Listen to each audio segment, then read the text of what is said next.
దేవుని స్తోత్రం. దేవుని మహాకృపను బట్టి యేసు ప్రభువారు మరి గత సంవత్సరం మరి కోట నుంచి ఈ సంవత్సరం ఈ కోట వరకు కూడా ప్రభువారు ఎంతో క్షేమంగా సంతోషకరంగా మరి మమ్మల్ని ఉంచినందుకు అందరూ కూడా థ్యాంక్ యూ జీసస్. దేవుని స్తోత్రం. చిన్న వాక్యం ధ్యానం చేసుకుందాం. చివరిసారిగా పరిశుద్ధ గ్రంథంలోంచి 1 పేతురు 1 అధ్యాయము 13 వచనం చదువుకుందాం.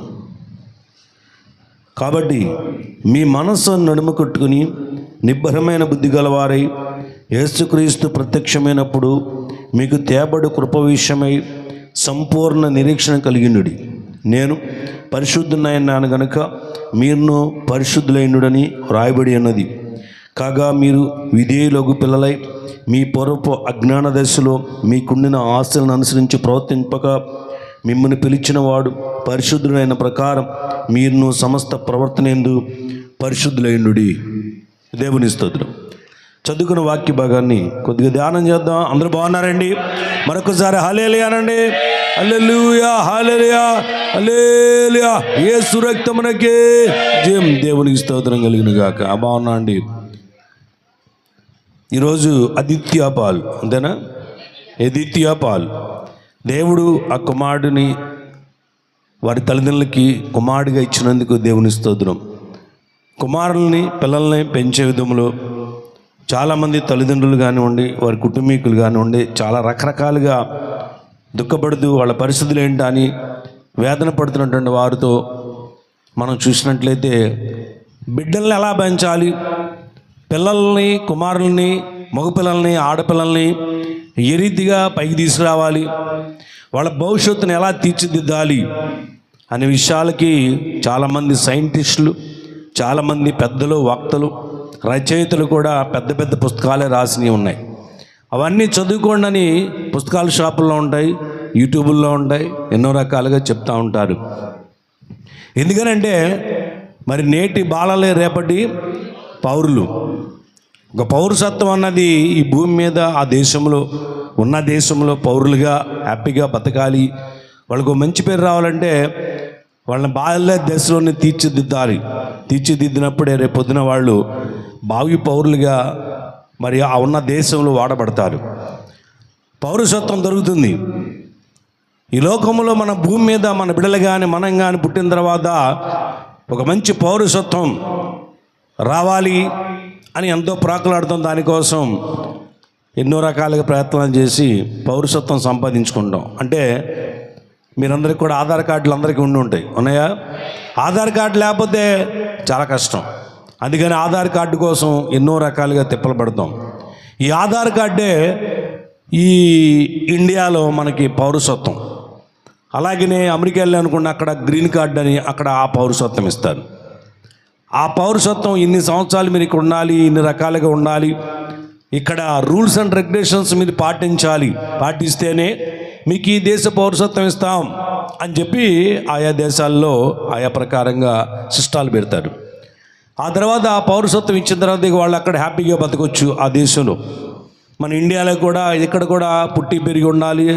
అప్పుడు ఆధార్ కార్డులో పౌరసత్వం మనకి ఇండియాలో వస్తుంది. ఈ భూమి మీద ఇక మనం ఎక్కడికి వెళ్ళినా సరే, అంటే ఈ దేశంలో మనం ఎక్కడ తిరిగినా ఆధార్ కార్డు వల్ల చాలా ఉపయోగాలు ఉంటాయి.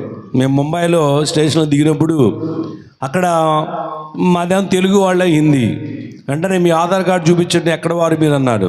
ఆధార్ కార్డు చూపించగానే వాళ్ళు ఏం మాట్లాడాలి. ఇక అది మన పౌరసత్వం ఇండియా మొత్తం. అలాగనే ఈ భూమి మీద ఇటువంటి పౌరసత్వాల కోసం పాకులాడుతూ మన బిడ్డలకి మనకి ఆధార్ కార్డులో నమోదైందా లేదని ఎన్నో ప్రయత్నాలు చేస్తాం, దానికోసం ప్రయాసపడతాం.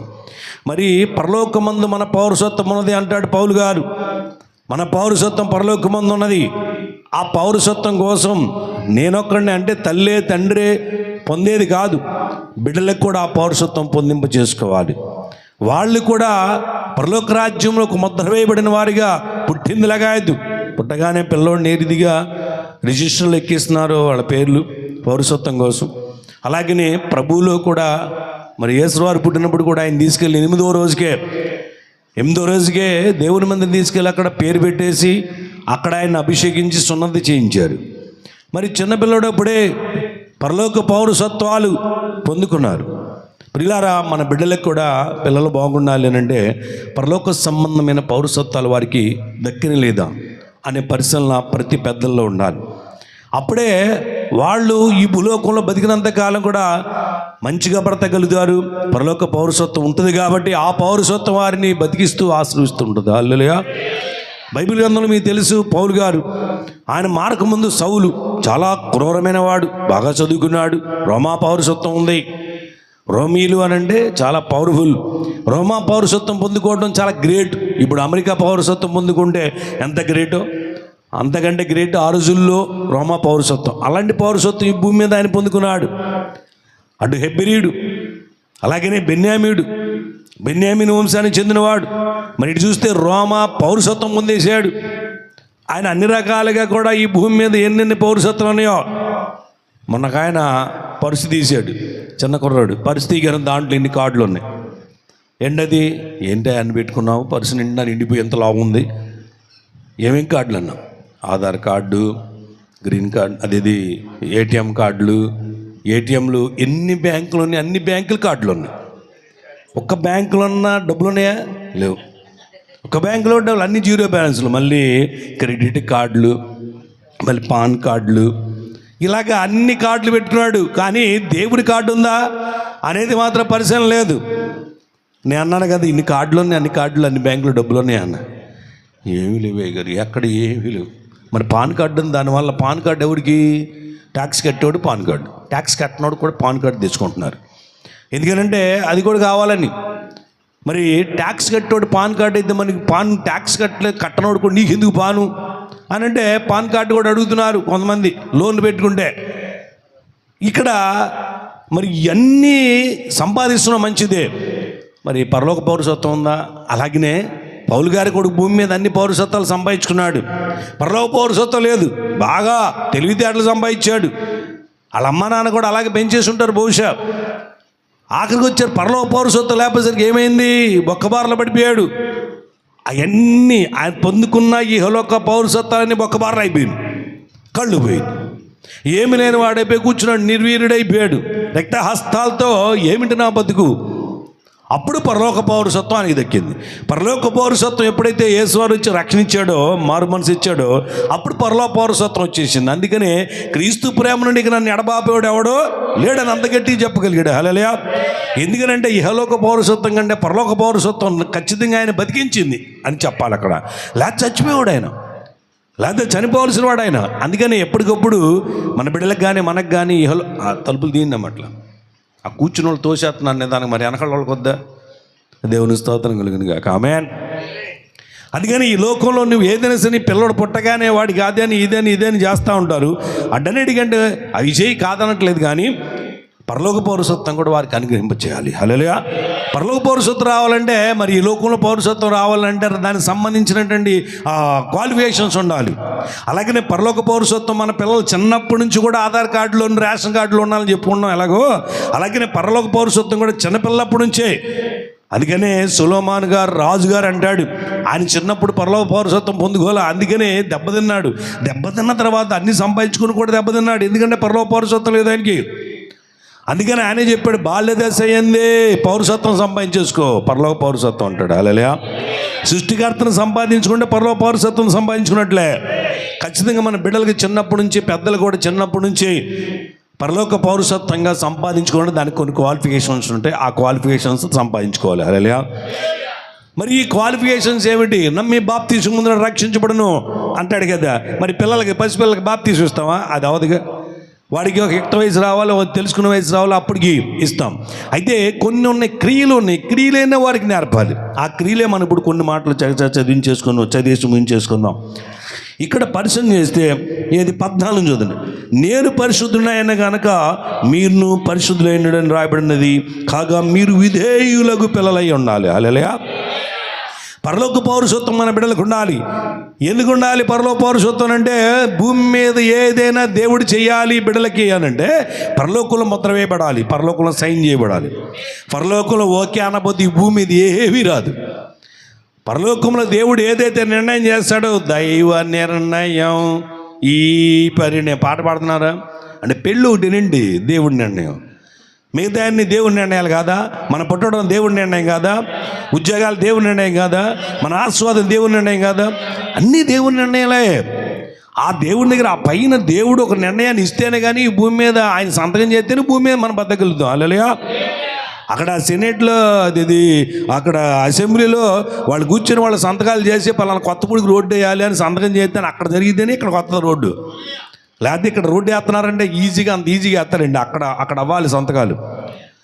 అలాగనే మనకున్నటువంటి పెద్దలు, పరలోకమంది 24 మంది పెద్దలు ఉన్నారు, దేవుని దూతలు ఉన్నారు, పరమందు తండ్రి అయిన దేవుడున్నాడు, దేవుని కుమారుడున్నారు, పరిశుద్ధాత్మ దేవుడున్నారు. ఈ త్రియేక దేవుడు మొత్తం పర్మిషన్ ఇవ్వాలి. పర్మిషన్ జరగాలి అని అంటే ఈ భూమి మీద మనకి మన బిడ్డలకి కొన్ని క్వాలిఫికేషన్స్ వారికి నేర్పాలి. ఏంటంటే మొట్టమొదటిది పరిశుద్ధులై ఉండాలి. హల్లెలూయా. పిల్లలు ఎలా ఉండాలండి? పరిశుద్ధమైన జీవితం ఎలా నమ్మిన ఉండి ఆమెను హల్లెలూయా అనండి. అపవిత్రమైన క్రియలు వారికి నేర్పకూడదు, అపవిత్రమైన వాటి వైపు చూపించకూడదు. నెక్స్ట్ అన్నాడు విధేయులైన పిల్లలుగా ఉండాలి. విధేయత నేర్పాలి పిల్లలకి, గర్వాన్ని నేర్పకూడదు. విధేయత వారికి నేర్పాలి. మనం నేర్చుకోవాలి, వాళ్ళు నేర్చుకోవాలి. తల్లిదండ్రులు ఉంటే పిల్లలు ఆటోమేటిక్గా విధేయత వచ్చేస్తుంది. కాబట్టి విధేయులకు పిల్లల్లాగా ఉన్నట్లయితే పరలోక పౌరసత్వం వస్తుంది. బతికినంతకాలం ఈ భూమి మీద నీకు పైన ముద్ర, నువ్వు ఏది అడిగితే, నీ పిల్లలు ఏది అడిగితే అది ఆయన అక్కడ ముద్ర వేసి సంతకం చేసి ఓకే కానిచ్చండి అంటాడు. హల్లెలూయా. కాబట్టి ఇప్పుడు బిడలో పరలోక పౌరసత్వం సంపాదించుకొని అక్కడి నుంచి సంతకం చేయబడి ఈ భూమి మీద పిల్లలు ఏది అడిగినా సరే, మనం ఏది అడిగినా జరగాలి అని అంటే ఈ భూమి మీద క్వాలిఫికేషన్స్ అంటే ఫస్ట్ది పరిశుద్ధులుగా జీవించాలి. అపవిత్రమైన మాటలు కానీ అపవిత్రమైన క్రియలు కానీ వాళ్ళకి నేర్పకుండా ఉండాలి. రెండవది విధేయులైన పిల్లల వలె ఉండాలి. ఆమె విధేయత కలిగినటువంటి బిడ్డలా జీవించాలి. పిల్లల కోసం ఈ రోజుల్లో ఎన్ని రకాలుగా చూస్తున్నామండి రోడ్ల మీద. ఆ రైల్వే స్టేషన్లో చూస్తే, విజయవాడ రైల్వే స్టేషన్లో స్టేషన్ దాటినాక చూడాలి, ఎంత పిల్లలు కూడా సిగరెట్లు తాగుతూ, గంజాలు తాగుతూ, అండ్ ఆ రైలు కట్టమంటే ఆ కాగితాలు ఏరుకుంటూ అవి తీసుకెళ్ళి అమ్మేసుకొని, మరి వాళ్ళు ఇక ఆ డబ్బు వచ్చిన డబ్బులతో వీడు మళ్ళీ గంజాలు తాగడం, కైనీలు తినడం. ఆ పసి పిల్లలండి, వాళ్ళు కొట్టుకుంటారు ఒక్కోసారి, అంత దారుణం. మరి వాళ్ళ తల్లిదండ్రులు ఏంటంటే వాళ్ళు అదే పరిస్థితి. అందుచేత పరలోక పౌరసత్వం లేకపోవడం వల్ల ఈ భూమి మీద వాళ్ళ పరిస్థితి దిక్కులేని పరిస్థితిగా ఎంతమంది పిల్లలు ఇలా మనం చూస్తూ ఉన్నాం. కాబట్టి అలా కాకుండా ఉండాలి. బ్రహ్మాండంగా బిడ్డలు బతకడం కోసమే యేసువారు మనందరికీ పరలోక పౌరసత్వం, ఈ భూమి మీద పౌరసత్వం ఇస్తున్నాడు. అలా జీవించడం కోసం విధేయులుగా విధేయత నేర్పాలి పిల్లలకి. ఎందుకంటే విధేయతే తగ్గింపే ఎప్పుడైనా గొప్ప స్థానం తీసుకెళ్తుంది. పిల్లలు విధేయులుగా ఉన్నారనుకోండి, వాళ్ళ భవిష్యత్తు ఏమైతే రేపొద్దున మంచి గొప్ప స్థానంకి వెళ్తారు. అలాగనే పరిశుద్ధమైన జీవితం కలిగి ఉంటే రేపు పొద్దున ఖచ్చితంగా పరిశుద్ధమైన జీవితంలోనే బ్రహ్మాండం ఉంటుంది. ఎందుకంటే పరిశుద్ధమైన జీవితంలో పరిశుద్ధులే ఏలుబడి చేస్తారు రాయబడింది, పరిశుద్ధులే ఆస్వాదించబడతారు రాయబడింది. పరిశుద్ధులు అనే దానికి వెళ్తే ఇంకా చాలా విషయాలు చాలా ఉంటాయి. కాబట్టి బిడ్డలను చిన్నప్పటి నుంచి కూడా పరిశుద్ధతలో నేర్పుకుంటూ వెళ్తే వాళ్ళకి ఒక బ్రహ్మాండమైన లైఫ్ దొరుకుతుంది. హల్లెలూయా. నెక్స్ట్కి వెళ్తే కొలసీలు 3:12 చూద్దాం. బిడ్డలు ఏ ప్రకారంగా ఉండాలి? కొలసీలు 3:12 చూద్దాం. కాగా దేవుని చేత ఏర్పరచబడిన వారు పరిశుద్ధులను, ప్రియులైన వారికి తగినట్లుగా జాలిగల మనస్సు. ఆమేన్. హల్లెలూయా. ఏముండాలండి? పిల్లలకు తగినట్టుగా. పిల్లలకి ఏముండాలి? తల్లిదండ్రులకి జాలి మనసు ఉంటే పిల్లలకు కూడా ఆటోమేటిక్ జాలి మనసు వచ్చేస్తుంది. ఎందుకని అంటారు ఈ మాట అంటే బైబిల్లోనే ఉంది, తండ్రి ఏది చెడు చూసినా పిల్లలు అదే చేస్తారు కానీ మరొకటి చేయరు. అందుకని పిల్లలకి ఏమి నేర్పాలి, ఏమి రావాలి అని అంటే జాలి గల మనస్సు. ఎవరైనా కష్టాలు పడుతుంటే, బాధపడుతుంటే వాళ్ళని జాలి పడాలి, వాళ్ళ మీద దయ చూపించే మనస్సాక్షి మనకు ఉందనుకోండి, ఆటోమేటిక్గా వాళ్ళకు కూడా వస్తుంది. ఎందుకు ఎలాగనంటే పరలోక పౌరసత్వం వాళ్ళకి రావాలి, పరలోక పౌరసత్వం వారికి రావాలి. పరలోకములు వీళ్ళ ఓకే రైట్, ఎక్కడా కాటుది పలానా పిల్లడు కార్డుది వాళ్ళ తల్లిదండ్రులు అడుగుతున్నారు, వాళ్ళ కార్డు ఇక్కడ ఉందా లేదా, వాళ్ళ పౌరసత్వం ఇక్కడ ఉందా లేదని. అక్కడ ఆ జీవగ్రంథం తీసినప్పుడు దాంట్లో నీ పిల్లోడి పేరు అక్కడ ఉండాలి. అలా ఉండాలంటే విధేయులై ఉండాలి, పరిశుద్ధులై ఉండాలి. ఇక్కడ అంటున్నాడు జాలి గల మనసు కలిగి ఉంటే ఖచ్చితంగా అక్కడ నీ బిడ్డలకి పేరు అక్కడ ఉంటుంది. అరే వీరికా, ఓకే రైట్, వీళ్ళ పౌరసత్వం ఇక్కడ ఉంది, జీవగ్రంథాలు వీళ్ళ పేరు ఉంది, ఓకే రైట్ కనిచేసి ఆడు చదవాలి, ఆడు ఉద్యోగం రావాలి, వాళ్ళ తల్లిదండ్రులు అడిగేది వాళ్ళ పిల్లలకు బాగుండాలి అనేసి ఆయన సంతకం చేసేస్తాడు. హల్లెలూయా. ఇవి ఖచ్చితంగా వాస్తవం. నేను అవాస్తవాలు చెప్పట్లా, బైబిల్ క్లారిటీగా చదివిన వాళ్ళకి అర్థమైంది. నెక్స్ట్కి వెళ్తే ఏమి నేర్పాలంట? ఇప్పుడు ఏమన్నాడు? జాలిగల మనసు ఉండాలి పిల్లలకి. ఇంకోటి ఏంటి? దయాళత్వం ఉండాలి, వినయం ఉండాలి, సాత్వికం ఉండాలి, దీర్ఘశాంతం ఉండాలి. ఇవి బిడలకు అమర్చాలి. ఏంటంటే జాలి గల మనసు, దయాళత్వం, వినయం, సాత్వికం, దీర్ఘశాంతం. ఇవి బిడలకు అమర్చాలి. నెక్స్ట్కి వెళ్తే మత్తయి సువార్త 5:44 వచ్చింది చదువు. మత్తయి 5:44. నేను మీతో చెప్పేది ఏంటంటే, మీరు పరలోకమందున్న మీ తండ్రికి, భూమి ఎందున్న మీ తండ్రికి అంటే ఎక్కడ పరలోకమందున్న అంటే పౌరుషత్వం అక్కడ ఉంది కదా. పరలోకమందున్న మీ తండ్రికి కుమారులైనట్లు మీ శత్రువులను ప్రేమించండి, మేము హింసించు వారి కొరకు ప్రార్థన చేయండి. హల్లెలూయా. ఇక్కడ అంటున్నాడు కదా, మరి కుమారులుగా ఉన్నప్పుడు ఏమైంది? ఆ తండ్రి ఆ కుమారుడికి ఏదేం చేస్తాడు. అలాగనే పరలోకమందున తండ్రి, భూమి మీద ఉన్న తండ్రికి ఏదైనా పరలోకమందే తండ్రి అక్కడుండి ఏలుబడి చేస్తున్నాడు ఆయన. అలాంటి ఆయనకు కుమారులుగా ఉండాలి. ప్రతి బిడ్డలు కూడా కుమారులు అవ్వాలి. అలా అయినప్పుడు ఏమైందంటే, ఆయన కుమారులుగా ఉండాలి అని అంటే ఇందా నేను చెప్పిన క్వాలిఫికేషన్స్ ఉండాలి. మీ తండ్రికి మీరు కుమారులైనట్లుగా ఏమంటున్నాడు? మీ శత్రువులను ప్రేమించండి, మేము హింసించే వారి కొరకు ప్రార్థించండి. బిడ్డలకు నేర్పాల్సింది, బిడ్డలు తెలుసుకోవాల్సింది ఏంటంటే శత్రువులను ప్రేమించే మనసాక్షి. అప్పుడు వాళ్ళు దేవునికి కుమారులు, పరలోకమందున ఆయనకి కుమారులు అవుతారు. అప్పుడు యాక్సెప్ట్ చేస్తాడు ప్రతిదీ ఈ బిడ్డలకి. ఎందుకంటే పౌరసత్వం అక్కడ ఉన్నట్లే. పౌరసత్వం అని అంటే మామూలు పౌరసత్వమా? నా కొడుకు అని అంటాడు అక్కడ, నా కుమార్తె అంటాడు అక్కడ, నా ప్రియమైన కుమార్తె అంటాడు. మరి ఇక వాళ్ళకి చేకి ఇంకెవరు చేస్తారు? కుమార్తె చేకి ఎవరు చేస్తారు? ఎవరైనా అంటే చెప్పండి మీరు అందరూ. ఎవరైనా ఏ తల్లిదండ్రులు మీరు చేయరా? తల్లిదండ్రులు ఎవరైనా సరే పిల్లలకే కదండి ఏది చేసిన, బిడ్డల కోసమే కదండి అందరూ పాకులేడేది. ఉన్నారు కొంతమంది మూర్ఖులు ఉంటే ఉండొచ్చు. వాళ్ళ పేపర్లు చూసా అదేది న్యూస్లో. ఆ తమిళనాడు అనంట ఆయన దగ్గర 8 కోట్లు సంపాదించాడు డబ్బులు. ఇద్దరు కూతుళ్ళు పద్దాక అడుగుతున్నారంట ఆస్తి మాకు కొడుకు అది పంచు, మాకు కొడుకు పంచు అంటే ఈయన తీసుకెళ్ళి చూసి ఏం చేశాడు? మీకు పంచేది ఏంటని తీసుకెళ్ళిపోయి ఆ ఉండిలో వేసాడంట. ఎంత దారుణం అండి. అందరూ తిడతామే అతన్ని. ఎవరన్నా అలా చేస్తారండి? అది మూర్ఖత్వం అనుకోవాలిగా. కానీ ఎవరు అంత దారుణమైన పని చేయరు. ఖచ్చితంగా కుమారులకి కుమార్తెలకి ఏదైనా సరే చేయగలుగుతారు, చేస్తారు. నమ్మిలో నుండి ఇక్కడ ఉండి అలాంటి వాళ్ళు ఉండి చప్పలు కూడా వెళ్ళలేనండి. దేవుని స్తోత్రం, ఆమేన్. కాబట్టి మనము దేవుడి కుమార్తెలు, మన బిడ్డలు కూడా కుమార్తెలుగా స్వీకరించబడాలి. అలా స్వీకరించబడాలి అని అంటే దీనమైన మనసాక్షి ఉండాలి, జాలిగల మనసాక్షి ఉండాలి, వినయం ఉండాలి, తగ్గింపు ఉండాలి, పరిశుద్ధులుగా జీవించాలి. ఈ ప్రకారం జీవించినట్లయితే దేవుని బిడ్డలు అవుతారు. దేవుని బిడ్డలు వాళ్ళు ఎవరైనా సరే మన పిల్లవచ్చు, మనవచ్చు. అయినప్పుడు ఏమైందంటే ఆయన ప్రతిదీ కూడా అక్కడ సంతకం చేసేస్తాడు. అప్పుడు ఈ భూలోకంలో అవన్నీ కలుగుతాయి. ఆమేన్. నెక్స్ట్ ఏం కలిగి ఉండాలి పిల్లలు? వాళ్ళకి ఏ ప్రకారంగా ఉండాలి? ఫిలిప్పీలు 4:11 చూద్దాం. ఫిలిప్పీలు రాసిన పత్రిక 4:11 వచ్చినండి. నాకు కొదువ కలిగినందున ఎలాగ చెప్పుడు లేదు, ఏ స్థితిలో ఉన్నాను ఆ స్థితిలో సంతృప్తి కలిగి ఉన్నా నేర్చుకున్న ఆమెనని గట్టిగా. పిల్లలకి ఏం నేర్పండి? ఏ స్థితిలో ఉన్నా సరే ఆ స్థితిలో సంతుష్టమైన దైవభక్తి గొప్ప లాభసాధన. హల్లెలూయా. పిల్లలకి ఎప్పుడు కూడా అటువంటి మనసాక్షి రావాలి అని అంటే పెద్దలకు కూడా అదే ఉండాలి. అవునా కదా?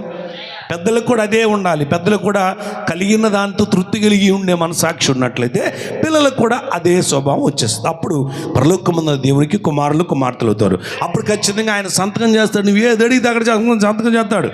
అన్నాడు కదా, అడుగుడు మీకు ఇవ్వడు. నెక్స్ట్ కాలం లూకా 18:14. లూకా సువార్త 18:14 అతనికంటే ఇతడు నీతిమంతుడిగా తీర్చబడ్డాడు, తన ఇంటికి వెళ్ళనని మీతో చెప్పాను అంటాడు. హల్లెలూయా. అతనికంటే ఇతడంటే సుంకరి పరిసేడు ఎలా ప్రార్థన చేశాడు? పరిసేడు వాళ్ళలాగా వీళ్ళలాగా నన్ను పెట్టకుండా బాగుంచావు దేవా, ఇక గొప్పలుగా మాట్లాడాడు. అందుచేత అతను నీతిమంతుడు అయ్యాడా? అవలా. కానీ సుంకరైతే తన్ను తాను తగ్గించుకొని ఏడ్చి ప్రార్థన చేశాడు, పశ్చాత్తాప ప్రార్థన చేశాడు. దీన్ని బట్టి ఇతను నీతిమంతుడు అయ్యాడు. పిల్లలకి ఏమి నేర్పాలి అని అంటే వాళ్ళకి పశ్చాత్తాప ప్రార్థన నేర్పాలి, కన్నీటి ప్రార్థన నేర్పాలి. మరి వాళ్ళకి ఎలా అవుతారే, నువ్వు ఏడవరా కన్నీటి ప్రార్థన, నువ్వు మాత్రం నవ్వుతూ ఉంటే ఎట్టగా?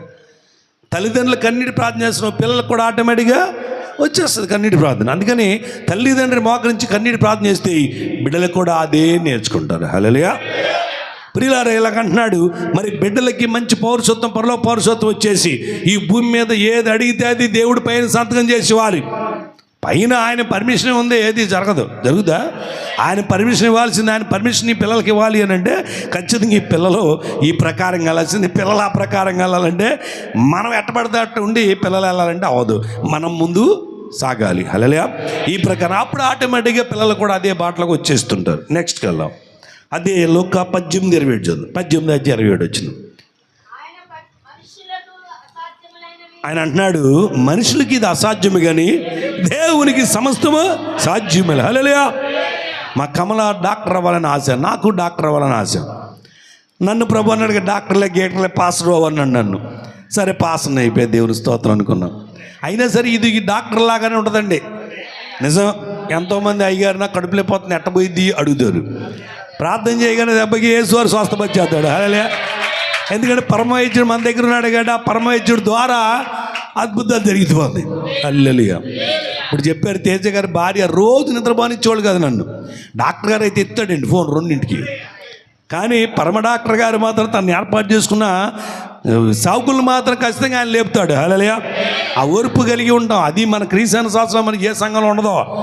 రాత్రి 9ంటికి ఫోన్ కట్. వేరే సంఘాలు మేము అట్ట కాదు, తెల్లవారులు ఫోన్ ఆన్లోనే ఉంటుంది. హల్లెలూయా.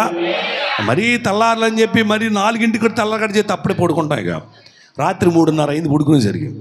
3:30కి ఆయనే ఉన్నాడు. మళ్ళీ 3:30 పడుకుంటే మళ్ళీ ఎన్నింటికి 7:30కి లేచిపోయాం.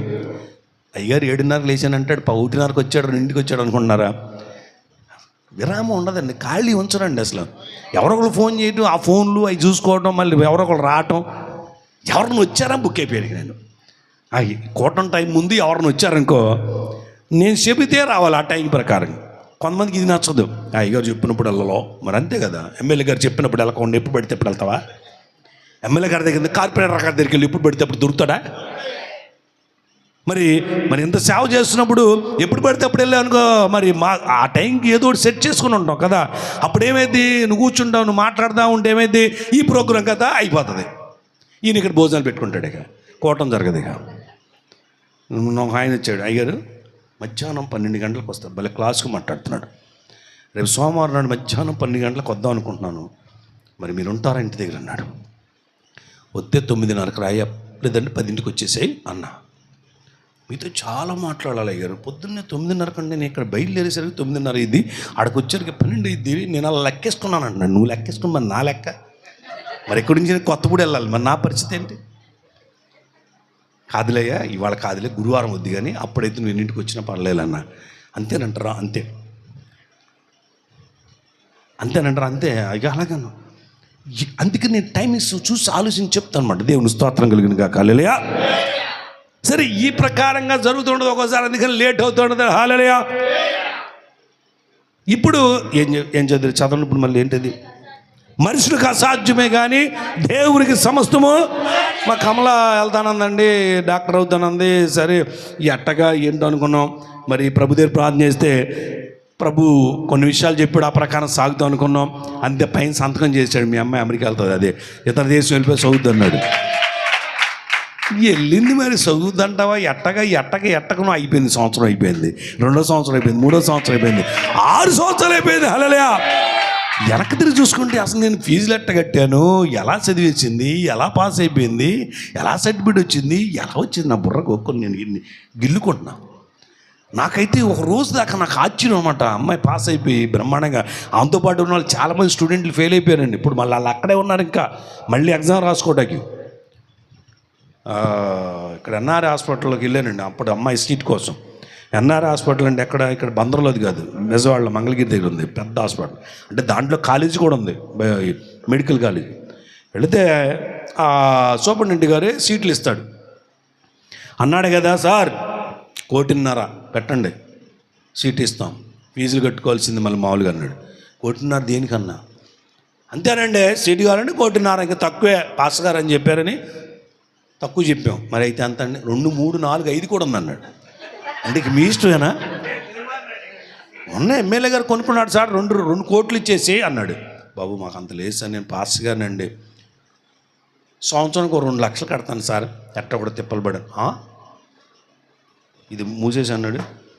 ఎక్కడన్నా ఉన్నాయో చూసుకోండి అన్నాడు. అంటే ఏది సీట్లు ఉన్నాయా, ఎక్కడ ఊరెవరు సార్ అన్న.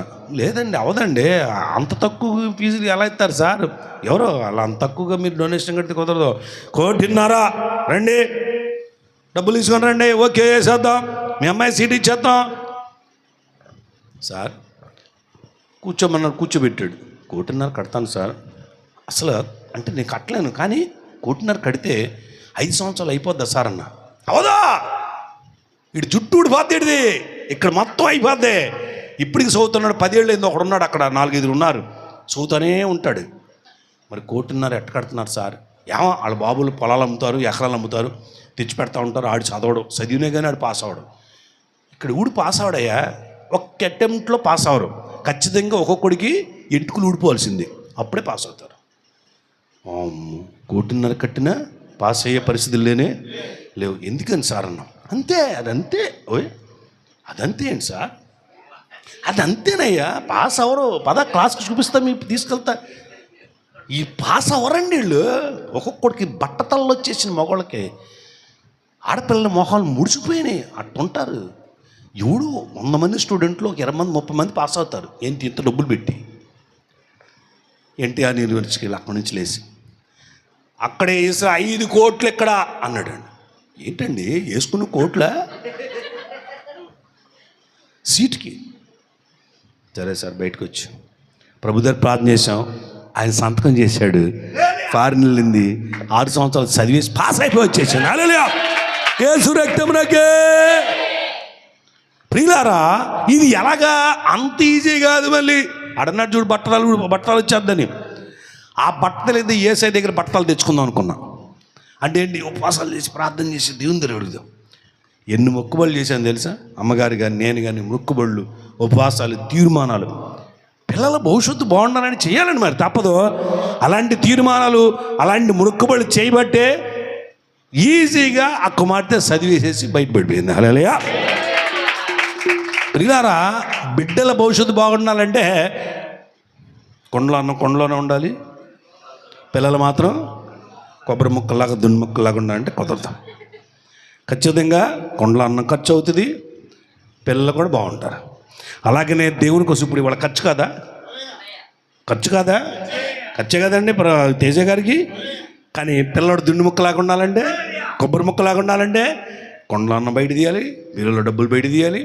ఇలాగే కోటం పెట్టుకొని ప్రభుని గణపతి మొక్కుబళ్ళు అలాంటివి చెయ్యాలి. లేకపోతే పిల్లలు బాగుండాలంటే అలాగా ఎట్టుంటుందంటే, పొలంలో ఇత్తనాలు వేసేసి నీళ్ళు వేయకోకుండా, ఎరువు వేయకోకుండా పంటలు బాగా రావాలంటే వస్తాయా? ఇది అంతేనండి. బిడ్డలు బాగుండాలంటే తల్లిదండ్రులు కూడా చాలా తీర్మానాలు చేసుకోవాలి, మొక్కుబళ్ళు చేసుకోవాలి, ప్రభు దగ్గర కన్నీరు గార్చాలి. ఆయన ఏమైనా చెప్తే ఆ ప్రకారం చేయాలి.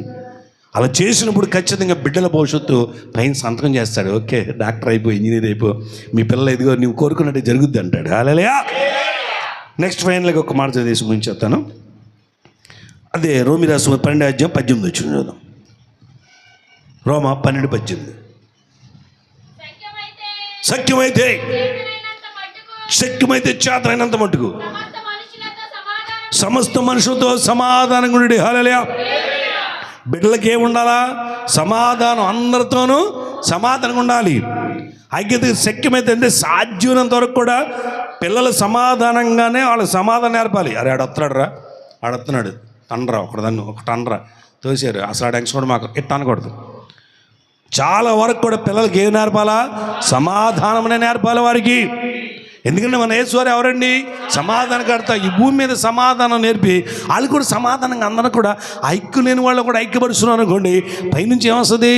అరే ఇలాంటి బిడ్డలు ఉండాలి ఈ భూమి మీద సంతకం చేసేస్తాడు, ఏది అడిగితే అది సంతకం చేయించేస్తాడు. అలా అది ఈ భూమి మీద ఆడికి ముళ్ళుప్పులు పెట్టేసి గొడవలు పెడతాడు అనుకో, ఆడు ఏం చేస్తాడు? ఆయన సంతకం చేయడు, అడిగిందల్లా ఏం చేయడు. పిల్లలు అందుకనే శక్యమైతే పిల్లలకి ఏం చెప్పాలి?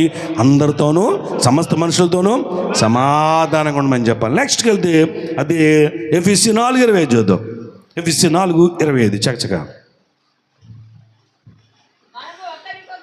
మనం ఒకరినొకరును అవయములై ఉన్నాం కనుక మీరు అబద్ధమాట మానేసి ప్రతివాడును సత్యమే చెప్పాలి. పిల్లలకి ఏం నేర్పాలా?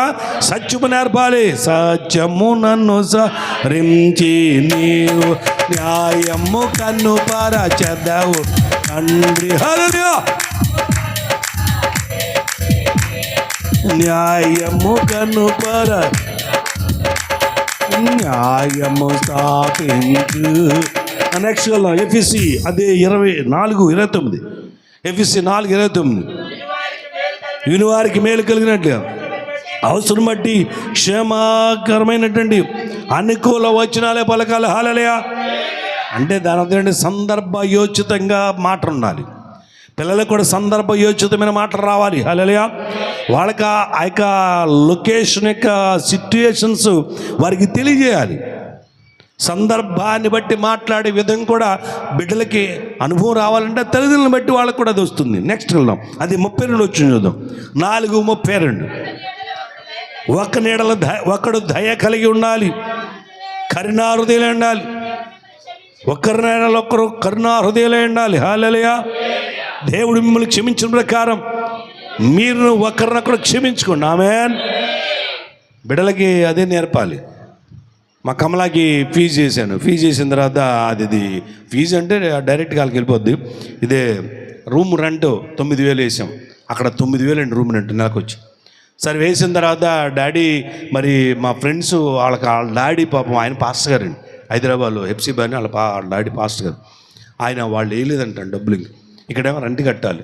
సరే అమ్మాయి దగ్గర ఉన్న డబ్బులు ఆ పక్కన ఫ్రెండ్స్ అందరు కలిసి తలకాసి తీసుకొని అమ్మాయి దగ్గర డబ్బులు కూడా కసగా ఆమె దగ్గర దాచుకున్న డబ్బులు వేసుకొని కట్టేసింది. అందరు కట్టేసుకుని సైలెంట్ అయిపోయారు. చక్కగా అయిన తర్వాత ఏదో మన ఈ సరుకుల కోసం వేసినప్పుడు సరుకులు వేసిన డబ్బులు తినడానికి వేసిన డబ్బులు నేను ఇలాగా ఎఫ్సీబా పాపకి వేసాను డాడీ. అమ్మా అలాగే ఎందుకు ఇచ్చావు? మరి నీకు ఎలా ఇప్పుడు? పర్లేదు డాడీ. మరి ఆ బిడ్డ బాధపడుతున్నప్పుడు సహాయం చేసామన్నా సరే పొద్దున వాళ్ళ డాడీ గారు నాకు ఇస్తానంది. ఓకే రైట్ సరే ఓకే. ఈ ప్రకారంగా బిడ్డలకి సహాయం చేసే మనసాక్షి ఎక్కడి నుంచి వచ్చిందంటే ఆ మాట మమ్మీ అడిగిందనమాట. ఏంటమ్మా మరి నీకు ఎలాగనంటే మీరు అలా సహాయం చేస్తున్నారు కదా అదే నాకు అబ్బింది, నన్ను ఏం చేయమంటావు అందండి. అలా ప్రియులారా, ఈ ప్రకారంగా బిడ్డలకి ఎప్పుడు కూడా ఒకరినొకరు సహాయం చేసుకునే మనసాక్షి కూడా వాళ్ళకి ఉండాలి. అది నేర్పాలి. కష్టపడే మనసాక్షి నేర్పాలి. కమలా కూడా అంత కష్టపడి అంత గొప్పదైంది. ఇవాళ అంత చదివిందనంటే బాగా కష్టపడేదండి. 3 రోజులకోసారి అన్నం వండుకుంటుందని తెలుసా మీకు? అలాగ వెళ్ళిందనే కానీ ఫారిన్ వెళ్ళారనే కానీ అండి ఫారిన్లో వాళ్ళకి చాలా కష్టాలు ఉంటాయి. వాళ్ళకి సరైన సమయానికి ఫుడ్ ఉండదు. సమయానికి చదువుకునే పిల్లలకి ఉద్యోగాలు వస్తే అది వేరే విషయం.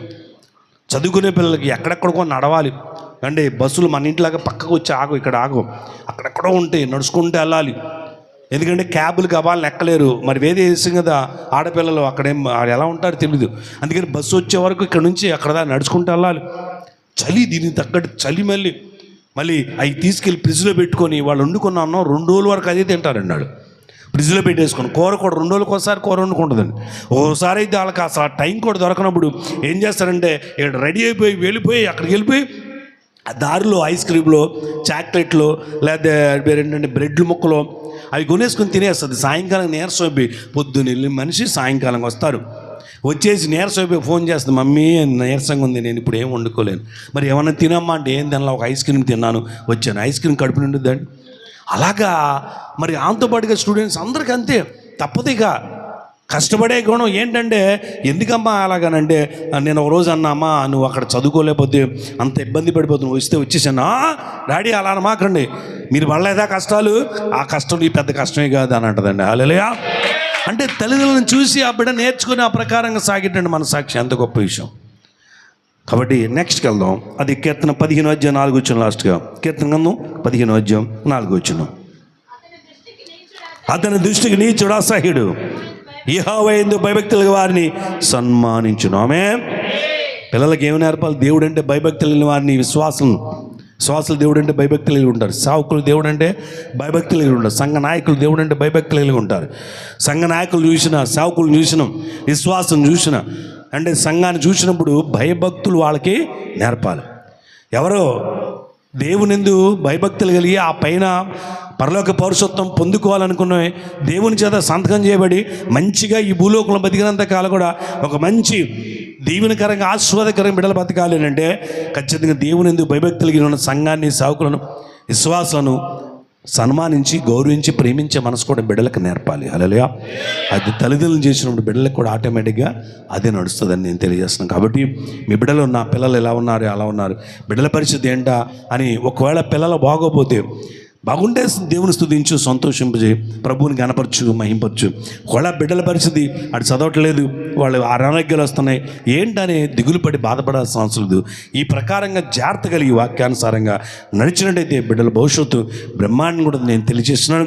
ప్రభువారి నీ బిడ్డలకు ఏం కావాలో ఏది లోటు లేకుండా ఆయన పరలోక పౌరసత్వంలో పరలోక పౌరసత్వం పొందుకోవడానికి ఇవన్నీ కూడా క్వాలిఫికేషన్ ఇంకా చెప్పుకునే సమయం లేదు. కానీ ఎలాగైనా కనీసం నడిచినట్లయితే అప్పుడు ఖచ్చితంగా పరలోకంలో నీకంటూ ఒక అధిష్టాన స్థానం, ఒక స్థానాన్ని దేవుడు జీవనంలో పేరు రాపిస్తాడు నీ గురించి, నీ బిడ్డల గురించి.